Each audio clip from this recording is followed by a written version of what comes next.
हमारे YouTube channel STD with MP राज में आपका स्वागत है। फ्रेंड्स, आज हम पढ़ने वाले हैं ज्योति जवाहर खंड काव्य का सारांश, जो क्लास 10th के लिए बहुत ही महत्वपूर्ण खंड काव्य है। यह 3 नंबर में हर साल पूछता रहता है। तो चलिए फ्रेंड्स, हम इसे शुरू करते हैं। ज्योति जवाहर खंड काव्य हेडिंग डालेंगे, उसके बाद लिखेंगे इसके अंतर्गत जवाहरलाल नेहरू का चरित्र चित्रण लिखेंगे। हेडिंग डालने के बाद हम लिखेंगे ज्योति जवाहर खंड काव्य के आधार पर पंडित जवाहरलाल नेहरू का चरित्र चित्रण किया गया है। यानी जो ये ज्योति जवाहर खंड काव्य है, इसके आधार पर पंडित जवाहरलाल नेहरू का चरित्र चित्रण किया गया है, जो इस प्रकार है। पहला नंबर, इसमें हम हेडिंग डालेंगे राजनीतिज्ञ। इसमें लिखेंगे नेहरू जी महान राजनीतिज्ञ हैं। उन्हें देश को अच्छी तरह से संचालित करने का महान अनुभव है। राजनीतिज्ञ गुण उन्हें चाणक्य से प्राप्त हुआ, और जो राजनीतिज्ञ का गुण प्राप्त हुआ उन्हें चाणक्य से प्राप्त हुए थे। उनके इसी गुण के कारण उन्हें भारत का पहला प्रधानमंत्री घोषित किया गया था, और इसी गुण के कारण इन्हें भारत का पहला प्रधानमंत्री घोषित किया गया था।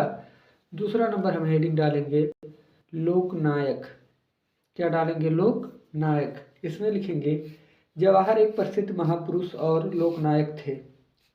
लोगों के बीच उनका अद्वितीय स्थान था, और जो लोगों के बीच उनका स्थान था वो अद्वितीय स्थान होता था, तथा लोग उनका सम्मान करते थे। और लोग उनका क्या करते थे? सम्मान करते थे।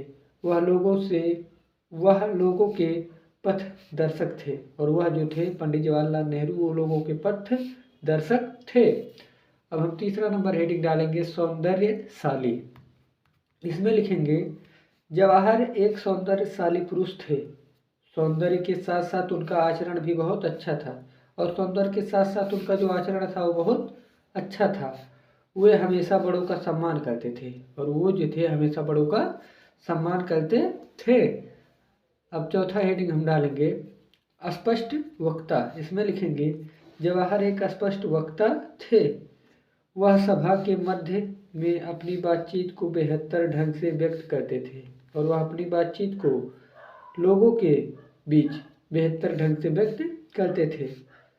उनके बातचीत के तरीके से अंग्रेजों के मन में डर उत्पन्न हो जाता था, और जो उनका बातचीत था, उनकी बातचीत के तरीके से अंग्रेजों के मन में डर उत्पन्न हो जाता था। अब निष्कर्ष हम हेडिंग डालेंगे। इसमें लिखेंगे इस प्रकार हम कह सकते हैं कि जवाहर एक राजनीतिज्ञ, लोकनायक, सौंदर्यशाली व स्पष्ट वक्ता थे। इसी प्रकार आपको क्या करना है? बोर्ड एग्जाम में लिखना है।